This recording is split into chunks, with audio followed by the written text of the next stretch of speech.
आपका स्वागत है इस सारांश में स्लो प्रोडक्टिविटी किताब का, जिसे लिखा है कैल न्यूपोर्ट ने। आज की दुनिया में जहां भागदौड़ और लंबी टू डू लिस्ट को सफलता की पहचान मान लिया गया है, वहीं न्यूपोर्ट कहते हैं कि असली कामयाबी पाने के लिए धीमा होना जरूरी है। वे बताते हैं कि अगर हम कम काम करें, अपनी प्राकृतिक गति से काम करें और काम की गुणवत्ता पर ध्यान दें, तो हम बिना थके और तनाव के बेहतर नतीजे पा सकते हैं। यह है ऑडियो सार। यहाँ आपको सफलता, ज्ञान, खुशी और आत्मविकास की बातें मिलेंगी। जुड़े रहिए, क्योंकि हर कहानी आपकी जिंदगी बदल सकती है। तो चलिए शुरू करते हैं। आजकल व्यस्त रहना ही लोगों के लिए गर्व की बात बन गया है। लोग एक मीटिंग से दूसरी मीटिंग भागते हैं, देर रात तक ईमेल लिखते रहते हैं और कैलेंडर इतना भर लेते हैं कि अपने लिए वक्त ही नहीं बचता। लेकिन सच्चाई ये है कि व्यस्त रहना हमेशा उत्पादक होना नहीं है। अक्सर इसका मतलब होता है थकावट, बिखरी हुई सोच और ऐसा काम जो ज्यादा मायने नहीं रखता। अपनी किताब स्लो प्रोडक्टिविटी में कैल न्यूपोर्ट हमें एक नया रास्ता बताते हैं जो ज्यादा शांत, समझदारी भरा और असरदार है। वे इसे कहते हैं धीमी उत्पादकता, स्लो प्रोडक्टिविटी। ये 3 नियमों पर आधारित है। 1. कम काम करना। 2. अपनी स्वाभाविक गति से काम करना। 3. और गुणवत्ता पर ध्यान देना। 1. कम काम करो। हम में से ज्यादातर लोग हर काम के लिए हाँ कह देते हैं, हाँ किसी प्रोजेक्ट को, हाँ किसी मीटिंग को, हाँ बस एक और काम को। नतीजा होता है काम का बोझ, तनाव और कमजोर नतीजे। लेकिन स्लो प्रोडक्टिविटी का पहला नियम है कम काम करो। 1997 में जब स्टीव जॉब्स दोबारा एप्पल लौटे, तो कंपनी कई उलझे हुए प्रोडक्ट्स में फंसी हुई थी। जॉब्स ने ज्यादातर प्रोडक्ट्स बंद कर दिए और बस कुछ पर ध्यान लगाया, आईमैक, आईपॉड और बाद में आईफोन।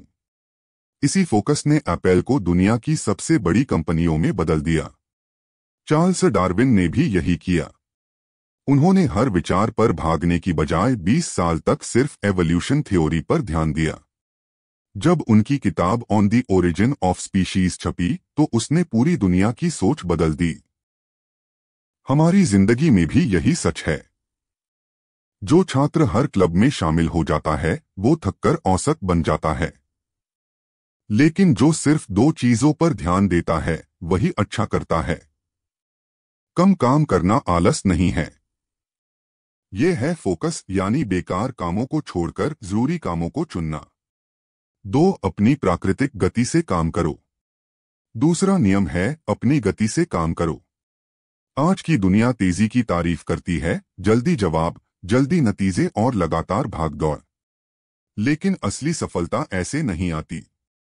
खेती को ही देखिए। फसलें अपने समय से ही बढ़ती हैं, उन्हें जल्दी करने से फायदा नहीं होता। रचनात्मक काम भी ऐसा ही है।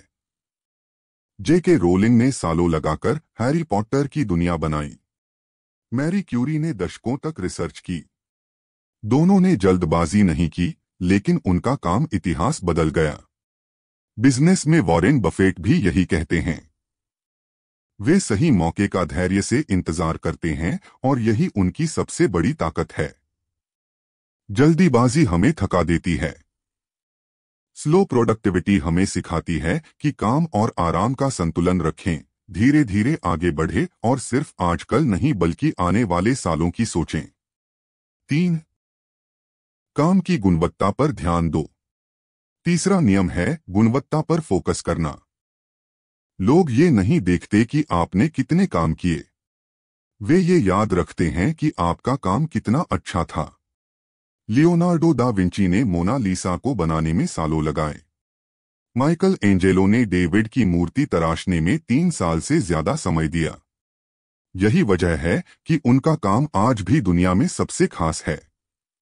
आज के समय में एलन मस्क ने टेस्ला को सफल बनाया, तेजी से नहीं बल्कि क्वालिटी पर ध्यान देकर। छोटे छोटे कामों में भी यही बात सच है। एक अच्छा और सोच समझकर लिखा हुआ रिपोर्ट 100 जल्दी जल्दी भेजे गए ईमेल से कहीं बेहतर होता है। एक अच्छा प्रोजेक्ट जो सच में समस्या हल करे, कई अधूरे कामों से ज्यादा कीमती है। स्लो प्रोडक्टिविटी कहती है, संख्या मत गिनो, गुणवत्ता बढ़ाओ। जिंदगी जीने का तरीका। न्यूपोर्ट का ये विचार सिर्फ काम तक सीमित नहीं है, ये जिंदगी जीने का तरीका है। धीमा होने से आप सिर्फ अच्छा काम नहीं करते, बल्कि बेहतर जीवन भी जीते हैं। आराम, रिश्तों, सोच और रचनात्मकता के लिए जगह बनाते हैं।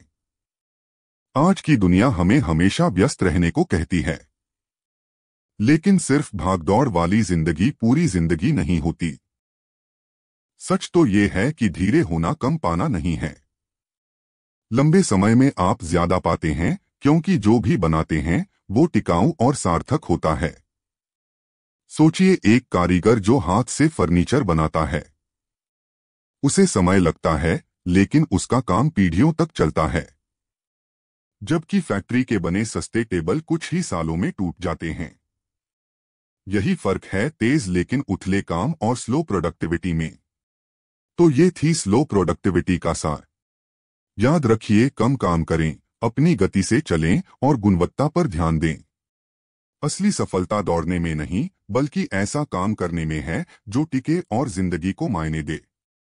ज्ञान तभी बढ़ता है जब आप इसे रोज की आदत बनाते हैं। तो हर दिन एक किताब सुनते रहिए और इसे अपनी यात्रा का हिस्सा बनाइए। धन्यवाद इस कहानी को सुनने के लिए। सिर्फ ऑडियो सार पर। अगर ये आपको अच्छा लगा हो तो वीडियो को लाइक करें, दूसरों के साथ शेयर करें और चैनल को सब्सक्राइब करें, ताकि आपको और भी ऑडियो बुक सारांश और ज्ञान मिलता रहे।